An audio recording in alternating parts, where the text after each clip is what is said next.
continues. For others, check back later for CBS Mornings, and you can follow us online anytime at cbsnews.com. Reporting from the nation's capital, I'm Jeff Pegues.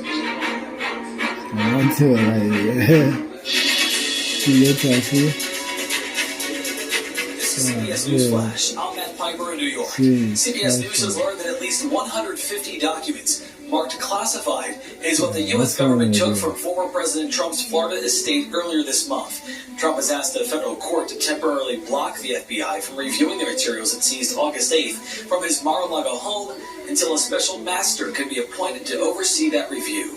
A body found in a Northern California reservoir is believed to be missing California teen Kylie Rodney. The 16-year-old was last seen at a high school farewell party August 6th. Her vehicle was found some 55 feet offshore in that reservoir. And new James Webb Space Telescope photos of Jupiter show stunning auroras, faint rings, and tiny moons. For more news, download the CBS News app on your cell phone or connect to TV. I'm Matt Piper, CBS News.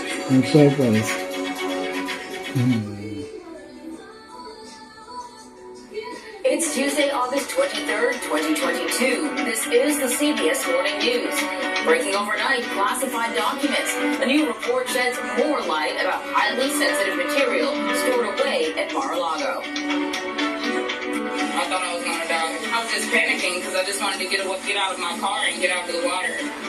Historic rainfall. The Dallas area sees 3 months of rain in just one day, and the storms aren't over just yet. Stepping down after 54 years, Dr. Anthony Fauci is leaving the federal government. What he hopes to do next in the world of science. I'm Anne-Marie Green. We begin with breaking developments about classified material taken from former President Trump's home. The New York Times reports that the government has recovered more than 300 classified documents from Mar-a-Lago since Trump left office. And that includes documents handed over twice to the government this year and from the FBI search on August 8th. Lawyers for Trump want an independent party to inspect the records seized by FBI agents before the FBI can review them. Bradley Blackburn is in New York with the details on this. Bradley, good morning. Anne-Marie, good morning. The Times reports that late last year, former President Trump himself went through boxes of documents that were taken from the White House and stored at Mar-a-Lago. He turned some over in January, and the volume of classified material inside is why the DOJ intensified their search. But now, that legal maneuver from the Trump team could delay the process.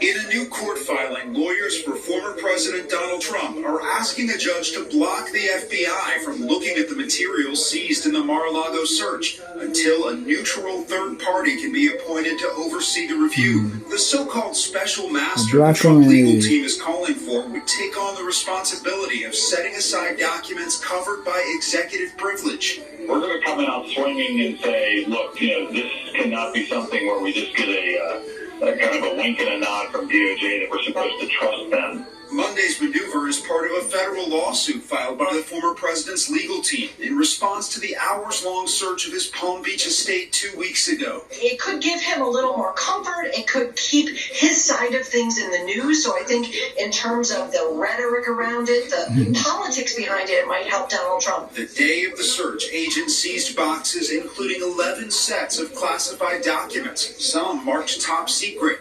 This all comes as the Justice Department faces a Thursday deadline to submit a redacted version of the affidavit that led to the search warrant. They have to go through it not only sentence by sentence and paragraph by paragraph, but word by word.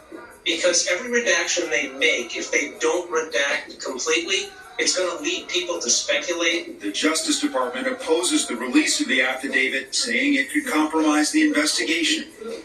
And that motion that former President Trump's legal team filed Monday also includes a claim that he is the frontrunner for the 2024 Republican presidential nomination.